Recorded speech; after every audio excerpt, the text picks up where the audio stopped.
নমস্কার, দেখছেন talk to Bangla. আমি অভিষেক রয়েছে আপনাদের সাথে। এই মুহূর্তে যে খবর নিয়ে আলোচনা করব, তৃণমূলের অন্তরে কিন্তু একটা সাংগঠনিক পরিবর্তন, রদবদল হবে, সে খবর আপনাদের আগেই জানিয়েছিলাম। কিন্তু এবার সরকারি ক্ষেত্রে একদম মন্ত্রীদের রদবদলের খবর কিন্তু উঠে আসছে এবং সেই রদবদল কিন্তু বেশ খানিকটা অনেকজন মন্ত্রীর কাঁধে এসে পড়তে পারে। বেশ কিছু মন্ত্রীর কিন্তু মন্ত্রিত্ব চলে যেতে পারে, এমন কি নতুন কিছু মন্ত্রী কিন্তু অ্যাডেড হতে পারে। একটা স্বচ্ছ প্রতিমূর্তি, একটা সরকারের প্রতিচ্ছবিকে ভালো করার জন্য 2026-এর নির্বাচন যখন এগিয়ে আসছে, তখন কিন্তু আর 12 মাস মাত্র সময় আছে সরকারকে গুছিয়ে তুলতে, সরকারকে ভালো একটা প্রতিচ্ছবি মানুষের সামনে প্রেজেন্ট করার ক্ষেত্রে। এবং সেই সুযোগ কিন্তু মুখ্যমন্ত্রী মমতা বন্দ্যোপাধ্যায় ছাড়তে চাইছেন না।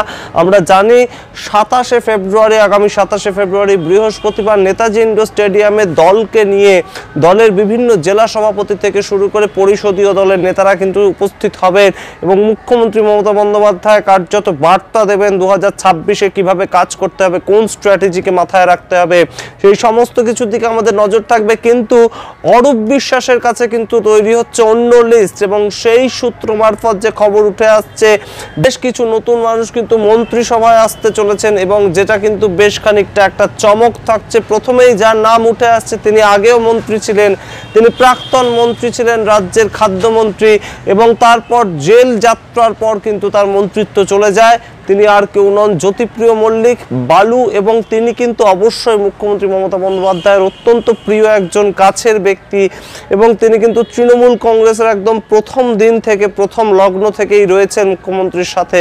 এবং তাই জন্যে গত 15 মাস যে জেলবন্দি অবস্থায় ছিলেন, সম্প্রতি তা নিয়ে কিন্তু একদম বিধানসভার অভ্যন্তরে মুখ্যমন্ত্রীকে মুখ খুলতেও শোনা যায়। তিনি বলেন যে এই যে জ্যোতিপ্রিয় মল্লিককে ধরে রেখেছিল, এটা অন্যায়ভাবে ধরে রেখেছিল, তার বিরুদ্ধে কোনো প্রমাণ পাওয়া যায়নি বলে তাকে ছেড়ে দেওয়া হলো। এবং সেই জায়গা থেকেই তিনি যখন বেরিয়ে এসেছেন, হয়তো খাদ্য দপ্তর কিংবা খাদ্য মন্ত্রক তাকে আর দেওয়া হবে না, কিন্তু অন্য কোনো মন্ত্রিত্ব কিন্তু তাকে দেওয়া হতে পারে বলেই সূত্রের খবর।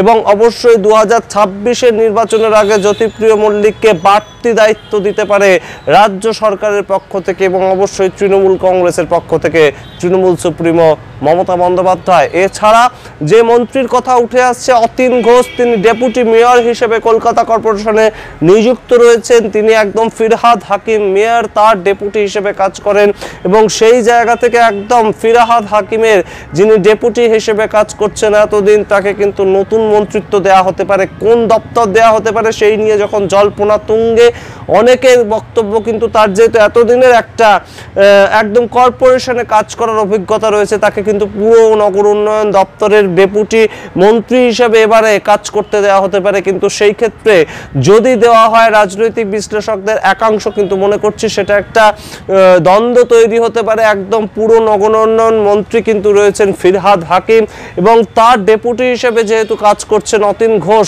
কলকাতা কর্পোরেশনে, তাকে কিন্তু সেই মন্ত্রিত্ব দেওয়া হবে না, এমনই কিন্তু একটা খবর। এবং তৃণমূল সূত্র মারফত কিন্তু খবর উঠে আসছে তাকে অন্য কোনো দপ্তর অবশ্যই দেওয়া হতে পারে, কিন্তু অতীন ঘোষকে মন্ত্রিসভায় একটা স্বচ্ছ ভাবমূর্তি যুক্ত মানুষকে নিয়ে আসার কথা কিন্তু ইতিমধ্যেই কান পাতলে শোনা যাচ্ছে তৃণমূলের অন্দরে। অন্যদিকে রানা চট্টোপাধ্যায় আমরা জানি বালির বিধায়ক, 2021 সালে বৈশাখী ডালমিয়াকে, যিনি বিজেপির টিকিটে লড়াই করেছিলেন, তিনি একজন প্রাক্তন তৃণমূল বিধায়ক ছিলেন বালি থেকে, কিন্তু 2021 সালে বৈশাখী ডালমিয়া বিজেপির টিকিটে লড়াই করেছিলেন এবং তাকে যিনি হারিয়েছিলেন, সেই রানা চট্টোপাধ্যায়ের গত 5 বছরের যে পারফরমেন্স, অত্যন্ত ভালো পারফরমেন্স, এবং সেই সূত্র ধরেই কিন্তু একদম নতুন মুখ রানা চট্টোপাধ্যায়। রাজ্য রাজনীতিতে অতটা সক্রিয় না থাকলেও, অতটা তার পরিচিতি না থাকলেও কিন্তু বালির বিধানসভার অভ্যন্তরে তার কাজকর্ম কিংবা তার কাজকর্মের যে রিপোর্ট, সেটা কিন্তু অবশ্যই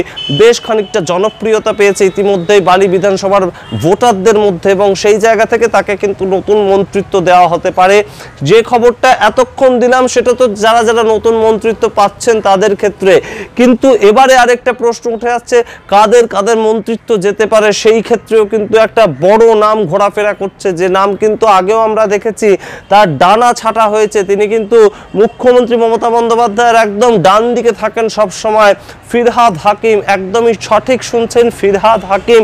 ফিরহাদ হাকিমের সম্বন্ধে কিন্তু একটা খবর উঠে আসছে তৃণমূলের অভ্যন্তরে, এই যে ফিরহাদ হাকিমের ওপর বিভিন্ন ক্ষেত্রে কিন্তু মুখ্যমন্ত্রী তার যে ক্ষোভ তার ব্যক্তিগত মহলে কিন্তু উগরে দিয়েছেন।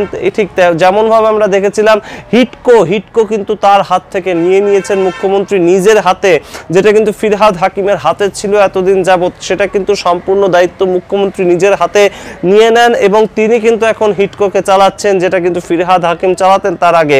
অন্যদিকে যা আমরা খবর পাচ্ছিলাম যে যখন জগন্নাথ মন্দির পরিদর্শনে যান মুখ্যমন্ত্রী, তখন কিন্তু তার ব্যক্তিগত মহলের কাছে তিনি ফিরহাদ হাকিমের কার্যক্ষমতা কিংবা ফিরহাদ হাকিম কিভাবে কাজ করছেন তার দপ্তরকে নিয়ে, পুরো নগরোন্নয়ন দপ্তর, তাকে যে দপ্তরের মন্ত্রিত্ব করে দেওয়া হয়েছিল রাজ্য সরকারের তরফ থেকে, সেই দপ্তর সঠিকভাবে কাজ করছে না, তেমন একটা ক্ষোভ প্রকাশ করছেন মুখ্যমন্ত্রী মমতা বন্দ্যোপাধ্যায়। সেই দপ্তর থেকে ফিরহাদ হাকিমকে কি সরানো হবে, এমন একটা জল্পনা কিন্তু তুঙ্গে রয়েছে তৃণমূল কংগ্রেসের অভ্যন্তরে। কিন্তু শেষ সিদ্ধান্ত, যে কোনো সিদ্ধান্তের শেষ সিদ্ধান্ত কিন্তু নেবেন মুখ্যমন্ত্রী মমতা বন্দ্যোপাধ্যায়। তিনি বারংবার এই পরিষদীয় দলের বৈঠক হোক কিংবা একদম দলের আভ্যন্তরীণ বৈঠক হোক, বারবার তাকে কিন্তু মনে করাতে শোনা যায় যে শেষ সিদ্ধান্ত সংগঠনের ক্ষেত্রে কিংবা সরকারের ক্ষেত্রে তিনিই নেবেন, অন্য কেউ নেবেন না। তাই জন্য শেষ সিদ্ধান্ত, যে কোনো জল্পনাকে মুহূর্তে পাল্টে দেওয়ার একমাত্র কাণ্ডারি কিন্তু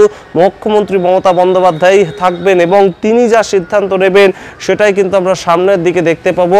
অন্যদিকে আরেকজন যে মন্ত্রী, যার একটুখানি হলেও পারফরমেন্স খারাপ, যার কেন্দ্রে কিন্তু বারংবার আমরা শুনতে পাই বীরভূমের মাটিতে একটা বিভিন্ন ধরনের সংঘর্ষ তৈরি হয় তৃণমূল কংগ্রেসের অভ্যন্তরে, সেখানকার বিধায়ক রাজ্যের কারামন্ত্রী চন্দ্রনাথ সিনহা, তার নামও কিন্তু ঘোরাফেরা করছে যে তার ভেতরেও কিন্তু বেশ খানিকটা গলদ কিংবা তার কর্মপদ্ধতি নিয়ে কিন্তু সন্তুষ্ট নন মুখ্যমন্ত্রী মমতা বন্দ্যোপাধ্যায়। যদিও চন্দ্রনাথ সিনহা রিসেন্টলি রাজ্যের কারামন্ত্রী হয়েছেন, তাই তার মন্ত্রিত্ব থাকবে না যাবে, নাকি তাকে ওয়ার্নিং দেওয়া হবে, সমস্তটাই স্থির করবেন মুখ্যমন্ত্রী মমতা বন্দ্যোপাধ্যায়। আমরা অবশ্যই নজর রাখবো কোন কোন মন্ত্রী চেঞ্জ হতে পারেন, কোন কোন ক্ষেত্রে যে তছরূপের অভিযোগগুলো ওঠে, যে দুর্নীতির অভিযোগগুলো ওঠে, সেই সমস্ত মন্ত্রিত্ব কোনোভাবে কারোর কাছ থেকে কেড়ে নেওয়া হয় কিনা, কিংবা অন্য কোনো স্বচ্ছ ভাবমূর্তি যুক্ত মানুষকে বসানো হয় কিনা, সেই সমস্ত দিকে অবশ্যই আমাদের নজর থাকবে। তবে মন্ত্রিসভায় যেমন রদবদল হতে চলেছে, ঠিক তেমনভাবেই কিন্তু সাংগঠনিক রদবদল বড় সড়োভাবে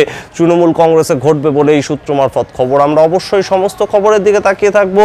তৃণমূল কংগ্রেস কিভাবে 2026-এর আগে নিজেদের কোমর বেঁধে নিতে চলেছে সেটা অবশ্যই আমাদের নজর থাকবে। এবং অন্যদিকে কিন্তু আপনাদের মনে করিয়ে দিই আরও একবার যে মুখ্যমন্ত্রীর সঙ্গে রিসেন্টলি একদম অভিষেক বন্দ্যোপাধ্যায় কালীঘাটে গিয়ে বৈঠক করেছেন এবং সেই বৈঠকের একটা প্রতিফলন যে আমরা মন্ত্রিসভার পরিবর্তন কিংবা একদম সাংগঠনিক পরিবর্তনের ক্ষেত্রে দেখতে পাবো, সেটা কিন্তু অবশ্যম্ভাবী। সুতরাং অবশ্যই অভিষেক বন্দ্যোপাধ্যায় এবং মুখ্যমন্ত্রী মমতা বন্দ্যোপাধ্যায় তাদের কি স্ট্র্যাটেজি থাকবে 2026-এর ভোটকে কেন্দ্র করে, কিভাবে সরকার চালাতে হবে, কিভাবে সংগঠনকে চালাতে হবে, তারা দুজনে অবশ্যই একটা দিক নির্দেশ করবেন। আমরা সেদিকে তাকিয়ে থাকবো। কিন্তু অবশ্যই একদম ঘাড়ের ওপর নিঃশ্বাস ফেলছে কিন্তু দিল্লি স্মৃতি। দিল্লিতে কিন্তু আচমকায় বিজেপি থাবা বসিয়ে একদম 70টার মধ্যে 48টা আসন দখল করে দিল্লি দখল করে ফেললো তারা। সুতরাং সেই ঘটনার পরও অবশ্যই যে বিজেপি পশ্চিমবঙ্গে 2026-এর দিকে হাত বাড়াবে, সেটা যেমন একটা দিক, ঠিক তেমনভাবে বিজেপির খবর যেমন আমরা জানাবো বিজেপি কিভাবে নিজেদেরকে সাজাচ্ছে, ঠিক তেমনভাবেই তৃণমূল কংগ্রেস যে নিজেদেরকে আরও একটু সতর্কভাবে গুছিয়ে নেবে, আরও একটু ভালোভাবে যত্ন নিয়ে সংগঠন থেকে সরকার সবটাই সাজাবে, সেটা কিন্তু আর বলে দেওয়ার অপেক্ষা রাখে না। এবং অবশ্যই তৃণমূল কংগ্রেসের একটা আত্মবিশ্বাস কিন্তু আছেই যে 2024-এর যে লোকসভা নির্বাচন, সেখানে তারা 29টি সিট অলরেডি জয়লাভ করেছে। সুতরাং মার্জিনের দিক থেকে তারা কিন্তু অবশ্যই অঙ্কের হিসাবে এগিয়ে আছে অনেকটা। তাদের এবার লক্ষ্য হয়তো 294-এর মধ্যে 250টি আসন জেতার দিকে লক্ষ্যে তারা এগিয়ে যাচ্ছে। আপনারা কি মনে করছেন? দেখতে থাকুন টক টু বাংলা। অবশ্যই কমেন্ট করে আমাদের জানাবেন। ভুলবেন না টক টু বাংলা ইউটিউব চ্যানেলটিকে সাবস্ক্রাইব করতে। ধন্যবাদ।